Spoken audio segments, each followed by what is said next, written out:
We've been looking at probability in section 8.2. Does anybody have any homework questions before we finish that section up and go on?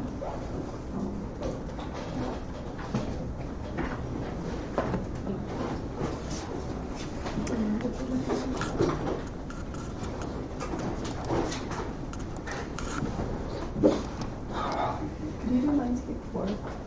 Sure.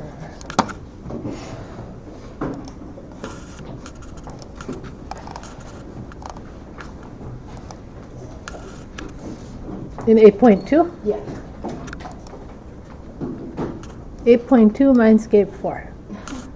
Okay. This is the one with the rubber duckies in the water? Yeah, my numbers are different. So your numbers are different. So everybody though is going to take the 11 rubber duckies that fall between 50 and 60, because if you count the numbers between 50 and 60, including 50 and 60, there's 11.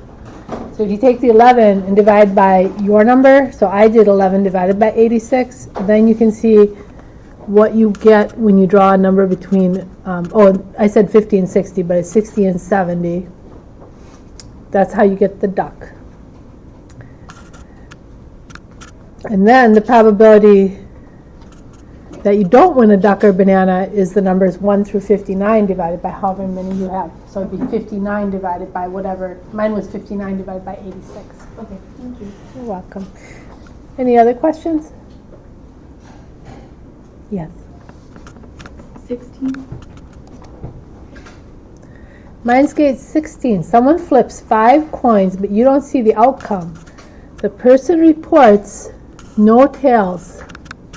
Let's see. No tails are showing. What is the probability that the person flipped 5 heads? Okay, so they flipped 5 coins, but no tails are showing. So what does that mean the coins are? Yeah, so they're all heads, because no tails are showing. So that means that the probability that they flipped all heads is 100%. Whoops, did I say it backwards? The person reports that no tails are showing. Where should you put 5? Oh, I'm sorry. Probability falls between 0 and 1, and I put 100. So I said 100%. As probability between 0 and 1, though, you would say 1. Or 5 out of 5 is, again, the same. 5 out of 5 is 1. Okay. Any other questions?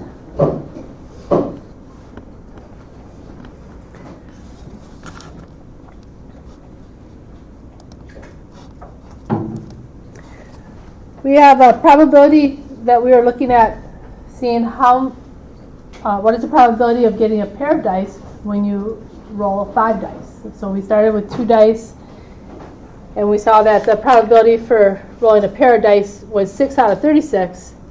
But then we looked at it the other way around, as the probability of getting a pair of dice is 1 minus the probability of not getting a pair of dice. So the probability of getting a pair of dice is the same as 1 minus the probability of not getting a pair of dice. And when we did that with 3 dice, then we looked at this chart that had the 3 dice on it.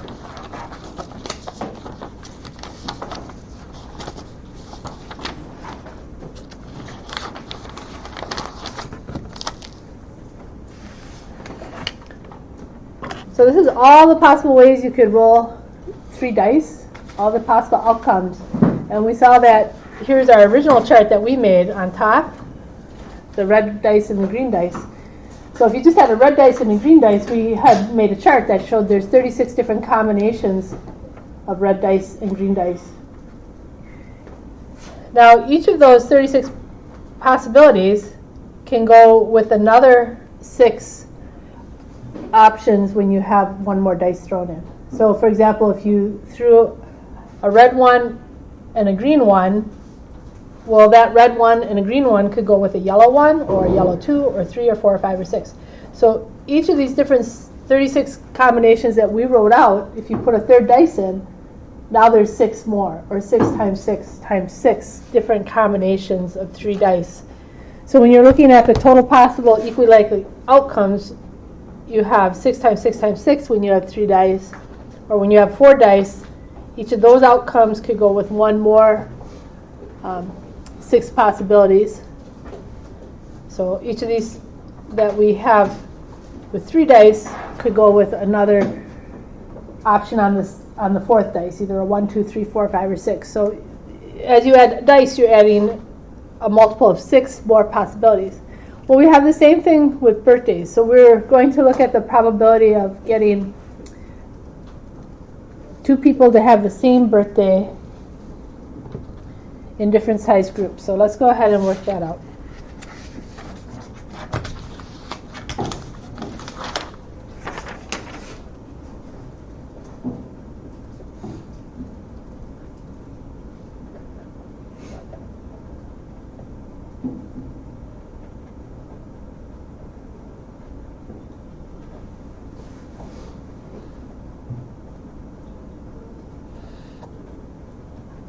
So we're just going to restrict ourselves to the 365 days that don't include leap years, so we don't have to worry about, well, leap year only comes one every 4 years and such.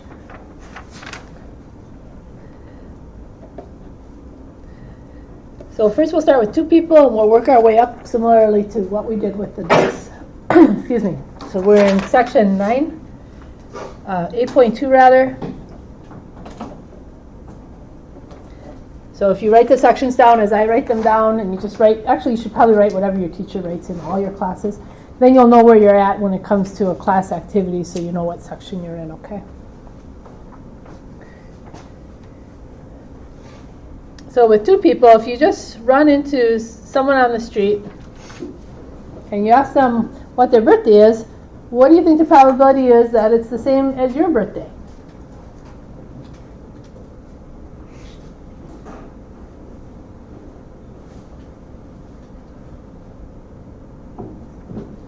Yes. 2 out of 365. 2 out of 365.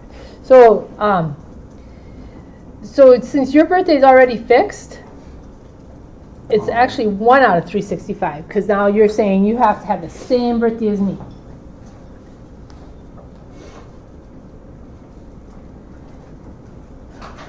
If you put that in your calculator, that comes out to be 0.0027. Very small chance.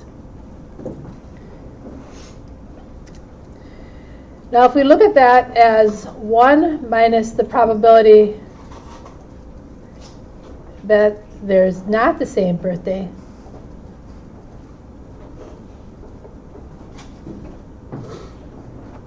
that will equal the probability that there is a shared birthday.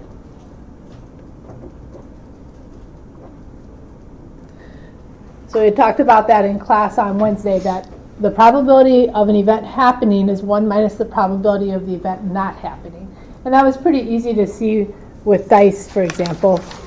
If you're looking at the probability of rolling a pair of dice, well, there were 6 pairs out of 36 pairs. Then the opposite probability that you don't roll a dice was 30 pairs out of 36 36 possibilities. So the 6 out of 36 plus the 30 out of 36 adds to 1. Because you're going to either get a pair or you're not going to get a pair. Okay, but going back to this example, the probability of not having a shared birthday, we look at that the same way we looked at the probability of not getting a pair. So first we wanted to know the whole possible combinations that we had. So when we looked at the dice, and there were 2 dice, there were 6 different possible outcomes for the green dice and 6 different possible outcomes for the red dice, and that made our table 6 times 6. Well, we have the same idea with 2 people. Our table is just big now. It's 36 for one set of 365 for one set of birthdays and 365 for another set of birthdays. So really big table. Instead of 6 by 6 like the dice, it's 365 days by 365 days. And then looking at the probability of not getting a shared birthday is like the same as we look at getting the probability of not having a doubles. So remember how we look at the probability of not having a doubles. we could roll a red 1, and then if we don't want a doubles, we can't get a green 1, but we could get a green 2, 3, 4, 5, or 6. If you rolled a red 2, then we wouldn't want a green 2. Your green would have to be 1, 3, 4, 5, or 6. If you rolled a red 3, then there's 5 other numbers that the green dice can be, but it cannot be a 3. So if we don't want doubles, whatever the red dice is, that green dice has to be one of the other 5 options. Same thing with birthdays. If your birthday is January 1st, or whatever it is, so there's 365 different days that could be your birthday, the other person's birthday, to be different, has to be one of 364.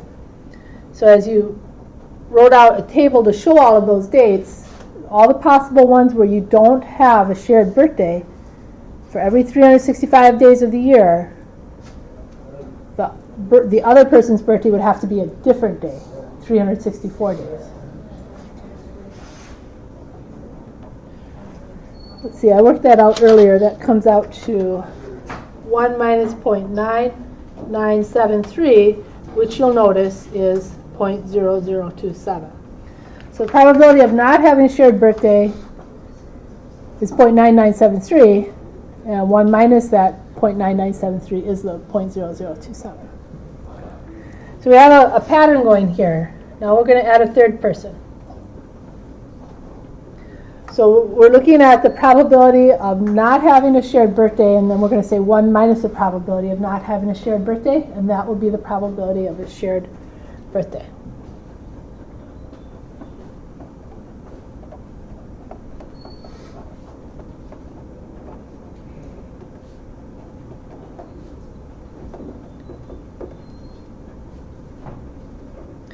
So the probability, 1 minus the probability of not having a shared birthday will equal the probability of a shared birthday. But now we're doing that with 3 people. So we'll say 1 minus, and now let's again look at what we did with the 3 dice, so we can carry that over to 3 birthdays.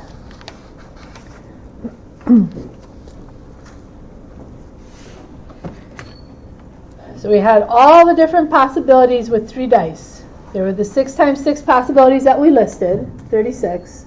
And then every single one of those 36 possibilities could have one that was yellow, or a yellow 2, or a yellow 3, a yellow 4, yellow 5, or yellow 6. So there's 6 different possible yellow dice outcomes to go with each of the 36 possible outcomes with 2 dice. So we have 36 options here, and each one of those could go with a 1, or each one of these could go with a 2, or so on, and that would make a new combination. So with birthdays, we do the same thing, but there's 365 options, not just 6.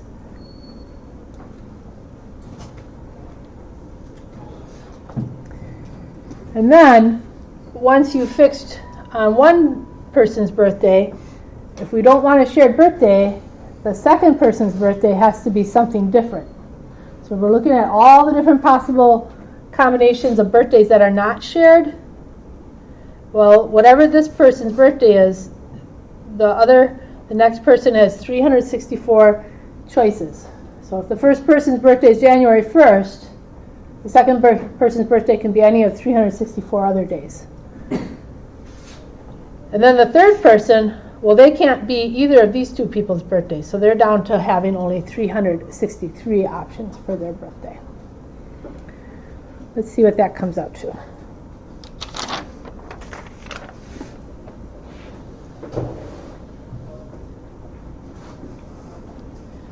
So we have 1 minus 0.9918 for the probability of not having a shared birthday. 1 minus the probability of not having a shared birthday. And that comes to 0.0082. So with 3 people, you do have a little higher chance of having a shared birthday, but it's still pretty tiny. Do you want to do another one of these, or do you see the pattern going on there? Who wants to do with 4 people? You want to do with 4 people? Okay, with 4 people, we again look at 1 minus the probability of not having a shared birthday. And that will give us the probability of a shared birthday.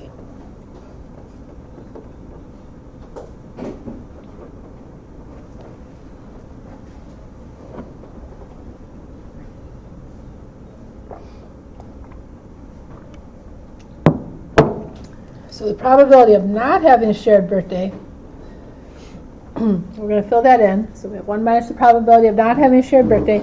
Can you see if you can follow the pattern of the fractions up above? See if you can duplicate that.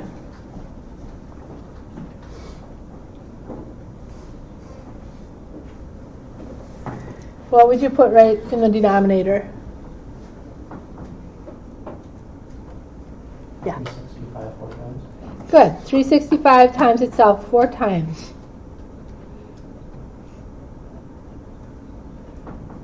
Okay, so that's all the different ways, all the different possible combinations of listing 4 different birthdays.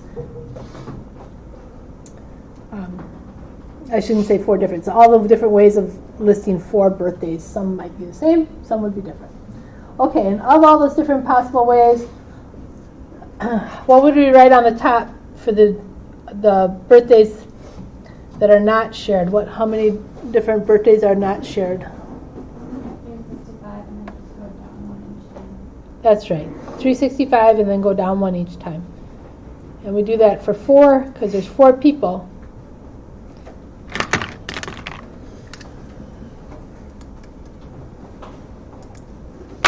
So we have 365 times 364 times 363 times 362.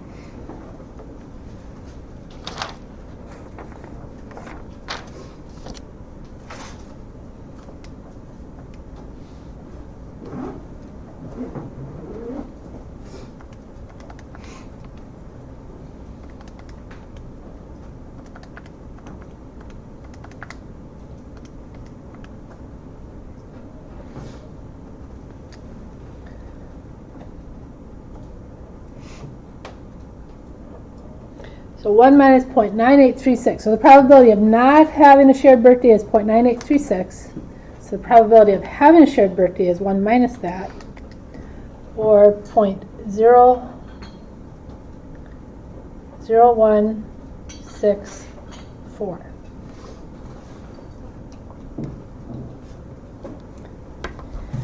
So we can keep that pattern going until we got to a probability that was 90%, because that was the question we were looking at the beginning of class. When is there a 90% probability of having a shared birthday? It turns out that that occurs with 41 people. Your author has a chart that shows the probability. So here's the, well, I guess we never did get to 5 people. You could try that one on your own if you wanted. And it gets higher and higher until 40 people, you're at 89.89 or 89%. And look at, to have a 99.999% probability of having a shared birthday in a room, you only need 90 people. Isn't that interesting? Instead of 365 or 360 or 300, you only need 90 people to have a 99.999% probability that you're going to have a shared birthday.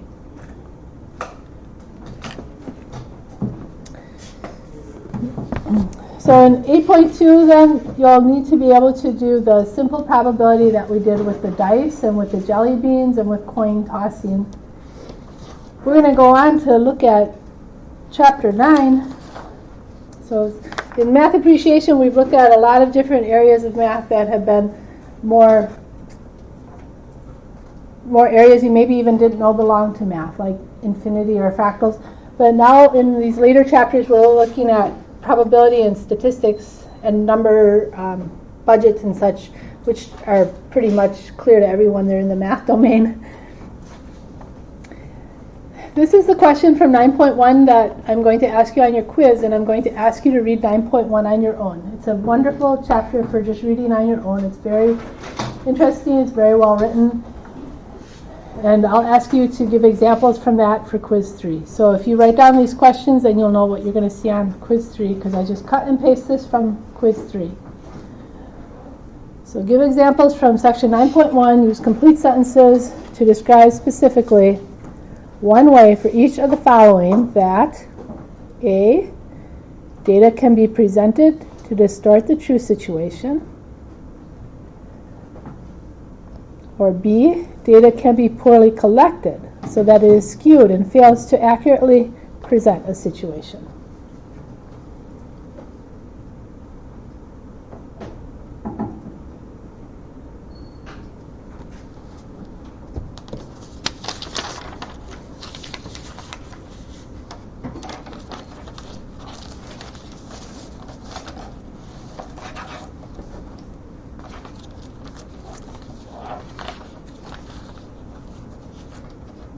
You know what, those are on the review sheet too, so don't worry if you don't get it all exactly, because they're on the review for quiz 3 under section 9.1.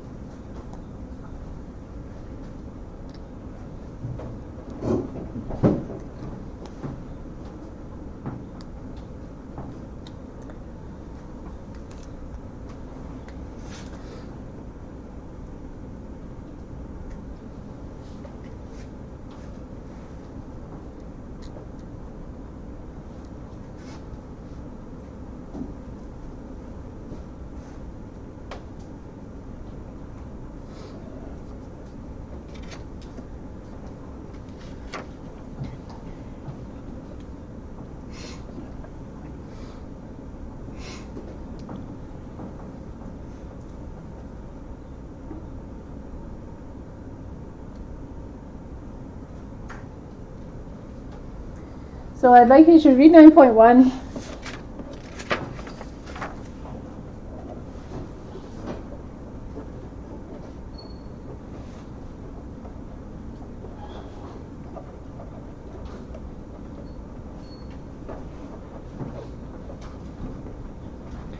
Answer the questions for quiz 3. If you'd like to email me your answers ahead of time, like a pre-check on your question answers, that would be fine. As long as I get them by next Friday, then I will email you back.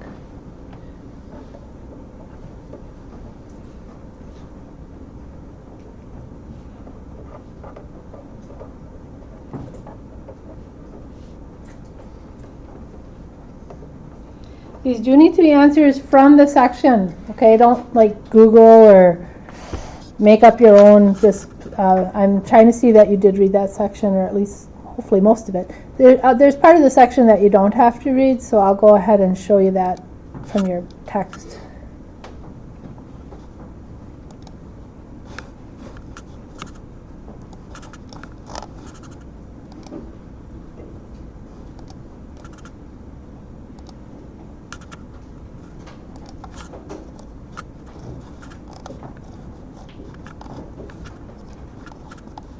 Why isn't it scrolling? Oh, here it is.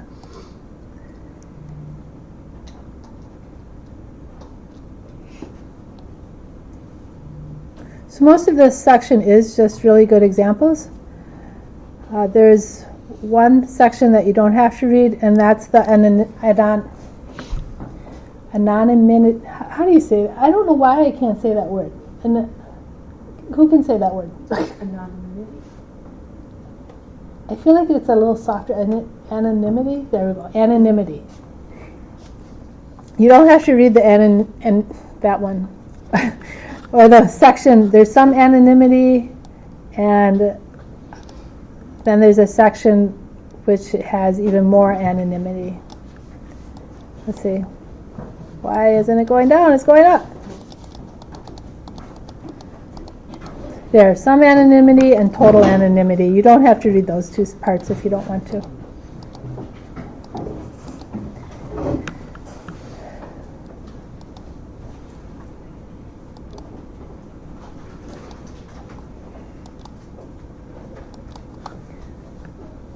If this was me reading it, I'd go to the printer version and print it out. For me, that just works better. Then you can underline things too.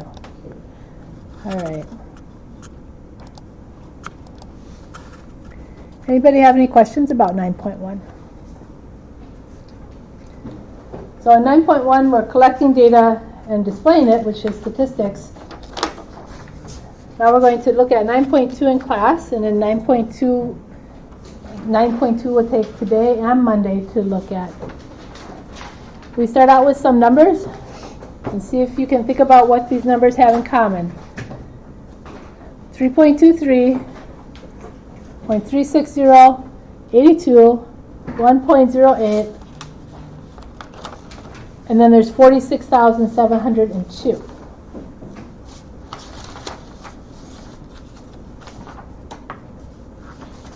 So in statistics, we look at collections of data and how to display those collections of data to make them meaningful. Sometimes they're just huge collections of data, thousands of numbers. How can you make that meaningful? To start you off thinking about how you can make data meaningful, I have a list of numbers here. This is prices of homes sold recently near Green Bay. I just got this off of Zillow and wrote down around 35, 36 prices from Zillow. Now someday you'll have to display data, I imagine, either as your regular job or as when you're making a report, or maybe when you're doing some kind of volunteer work, or you're applying for a grant.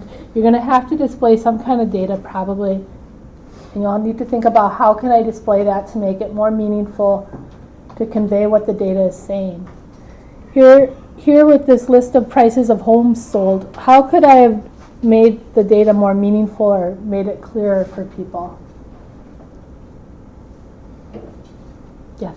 Start from the lowest to the highest. That's a good idea. Start from the lowest to the highest. So here you have those same numbers from lowest to highest, and immediately it clears up a lot, doesn't it? Right away you can pick out the least expensive home and you can see the most expensive home. What are some other ways that you could take this data and make it clearer to people to explain what's going on?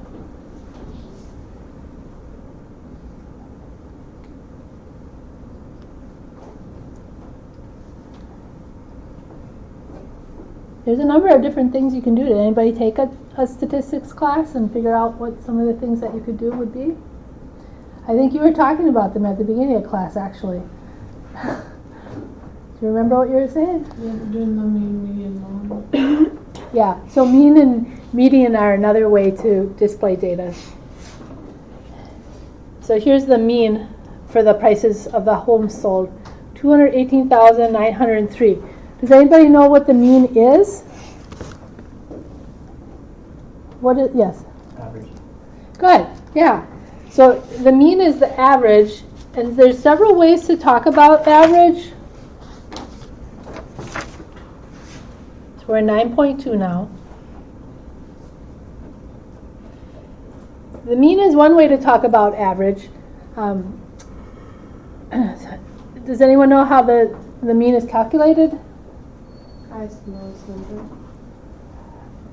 It's you add them all up. Let me see if let's see if I wrote it down nicely so I can write it the same way.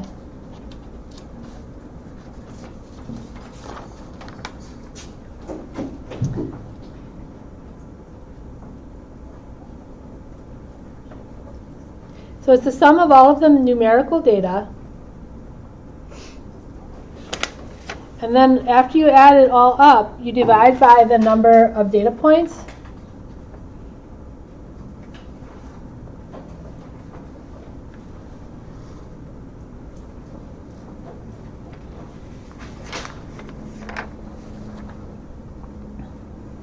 So for those prices of homes sold, there were 30 on the list, and so I added all 30 up and divided by 30. Actually, I did it on a spreadsheet. That works so much faster.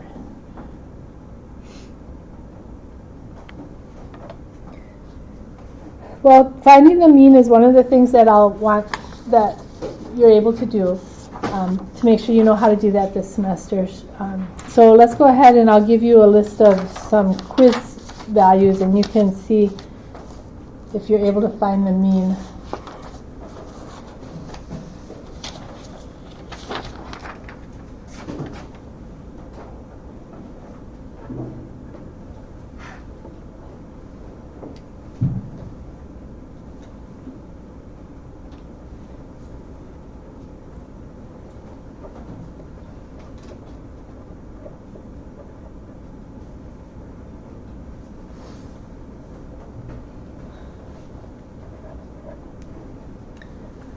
There's 18, 72, 80, 77, 96, 81, 69, 82, 71, 77, and 80. Can you go ahead and find the mean for those?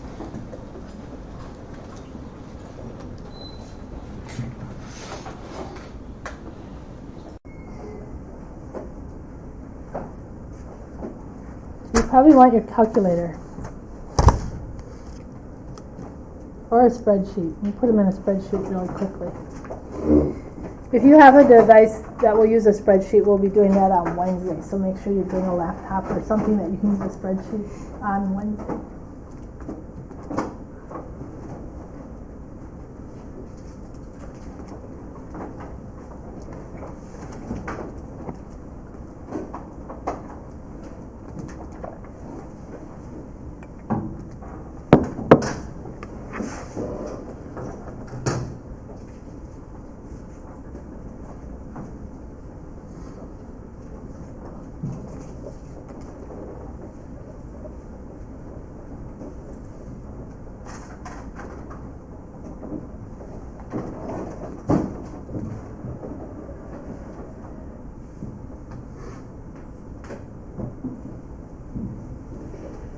So there's 11 different pieces of data there. So once you've added up those 11 pieces of data, you would divide by 11.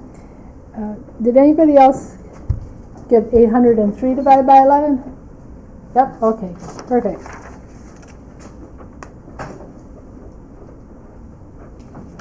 And that comes out to 73. So that's the mean of these quiz scores. What we actually had for numbers on the first page, does anybody have any questions on that? The numbers on the first page, these were all means. So the 3.23, that would be a grade point average. The 0.360 is a sports number. Does anybody know what that is? Anybody recognize that? I'm not in sports much, so I have to look it up when I see it.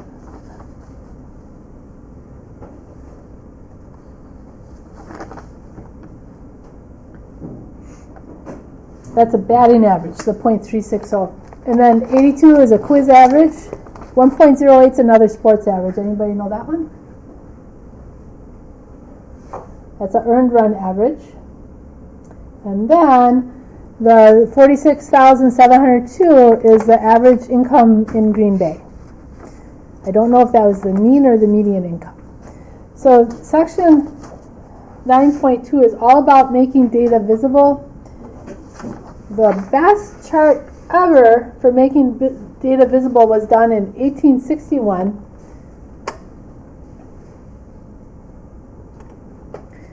This is Joseph Minuit's 1861 thematic map of Napoleon's 1812 to 1813 invasion and retreat of Russia. So this is a beautiful way to display data because it shows so much data in such a visual and succinct way. For example, the thickness of this line, well, I'll start with this is a graph. This is a map. So this is the coastline of France, and this is Moscow. So this is a map to scale. And then what you have is this fat gray branch representing how many soldiers there are marching off to Moscow, and it gets thinner and thinner as the soldiers are dying, and then the black line is the soldiers coming back and getting thinner and thinner. So you can quickly see the soldiers going to Moscow and coming back. You can see when a little branch leaves here to make a base, and then they come back to join the main group. You can see when they're leaving from Moscow and they retreat back to this path. You can see that. Oh, actually, I think it's the other way around. I think this is a little branch that split off and then returned early, and that's why this branch gets fatter here. So you can see a lot about the battle. This is so large and big because that's 422,000 soldiers that go marching off with Napoleon. And it gets thinner and thinner as the soldiers are dying. And then by the time they return, this is a skinny little line because there's only 4,000 return out of that 422,000 that marched off. Besides showing the actual physical position of the troops and how many there are, the graph has temperatures down in the bottom that tell the temperatures, and you can see how the cold temperatures are falling and impacting the troops and how they're dying from cold as well as from battles. So really a well-made map. We're not going to do anything like that, but we're going to learn how to do a few things. So let's write down what we're going to learn to make sure you have it all down before the section is over. Leave a little space here because we'll come back and find the median on here.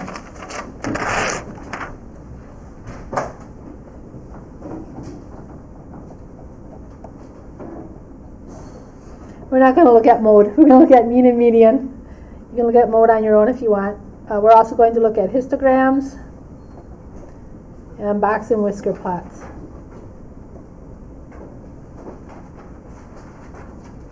So all of these will be helpful if you ever have to display information to somebody else.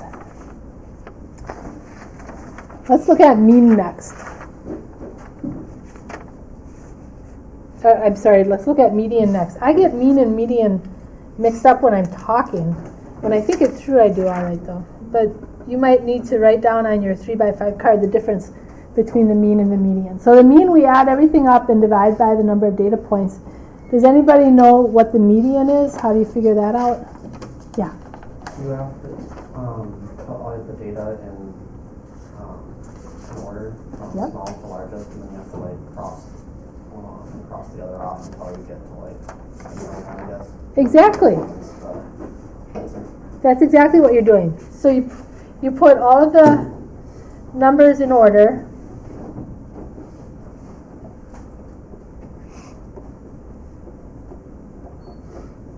So you can go smallest to largest, or you could go largest to smallest, whichever fits what you're doing. The median is the middle number.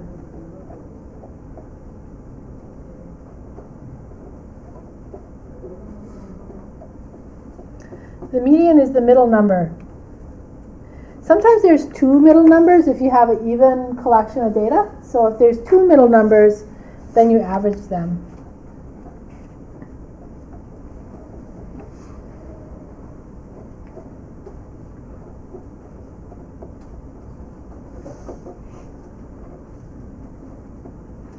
So if there's two middle numbers, average them.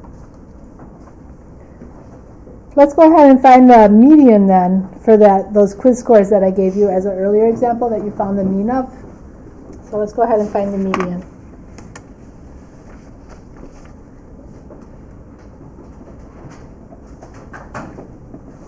Okay, so the first thing to do is to write them in order and make sure you're like checking off the ones you wrote down and then counting when you're done so that you don't miss any.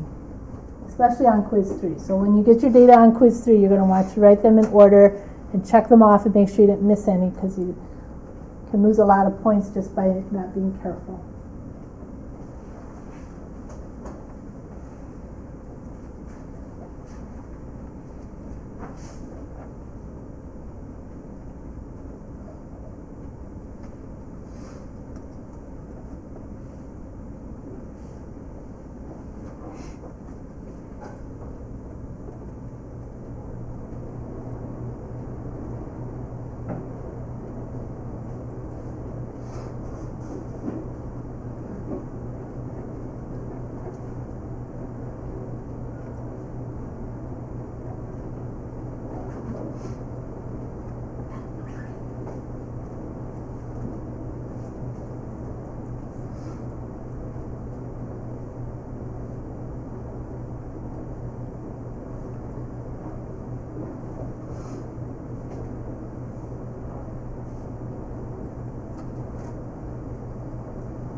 So I liked your idea of just going from both ends. So if that works easier for you, you can do that. Just count your way in.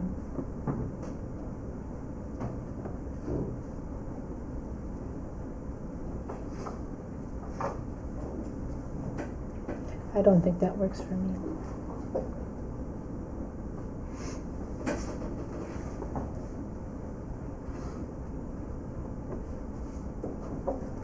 Okay.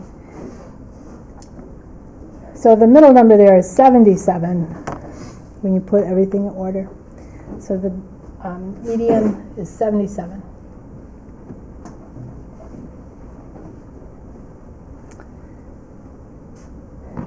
It can be very important to have the median. It can be very helpful compared to the mean. And there's an example in your textbook to show you that. This is a story, a true story about the Lakeside School. The Lakeside School has an excellent reputation in many respects, but when we look at the average income of its graduates in 1997, we are so excited that we consider packing up the entire family in the SUV and moving to Seattle immediately. We learned that that year, the mean income, including salary and investments of all the graduates of Lakeside School, was more than $2.5 million. In fact, this average includes recent graduates who are still in college and graduates from the 1920s who are now dead. Wow, what a record! Well, that's because they use the mean there. And that includes the incomes from Paul Allen and Bill Gates, Microsoft's founders. So in that case, a median would have been a better way of looking at the average. So median and mean are both means of looking at the average, but you have to decide which one works best. For the price of houses sold, I have the average mean down, but probably the median is a better explanation there as well. So I'm going to put that list of prices for homes sold and ask you to find the median there.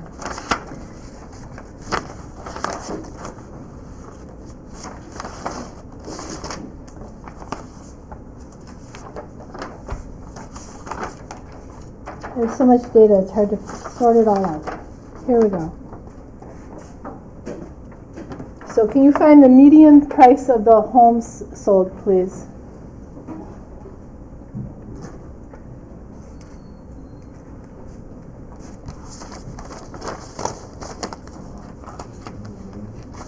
The median, yep. So they are ordered and they're numbered too, so that can help you out.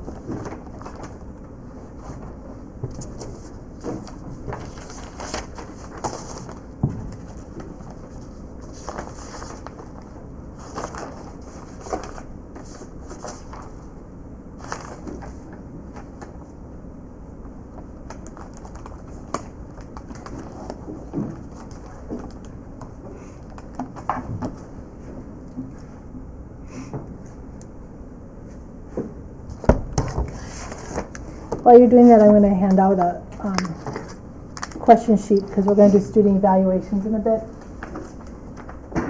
So these answers will actually go on the student evaluations, but I'll get them handed out.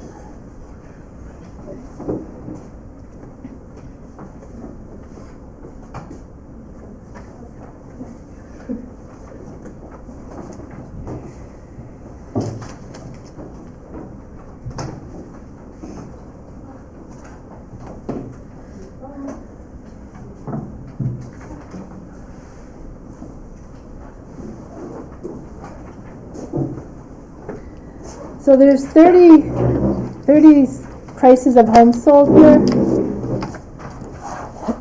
and that means that the middle is actually between two. Okay, if you put a line where I drew the line there, there's 15 prices that are 178,000 and less, and there's 15 prices that are 198,000 or more. So when that happens, you average the two middle ones.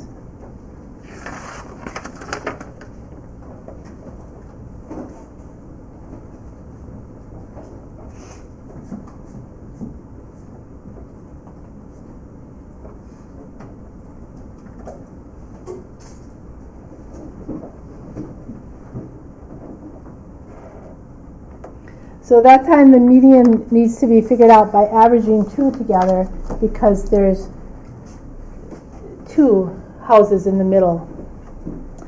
And when you do that, you get 188,000. So we'll look at another mean and median on Monday, and we'll also look at histograms and box and whisker graphs. But for now, we're going to do the student evaluations. Does anybody have any questions? Is there a class activity today? There is not a class activity today. Our class activity will be Monday for 9.2.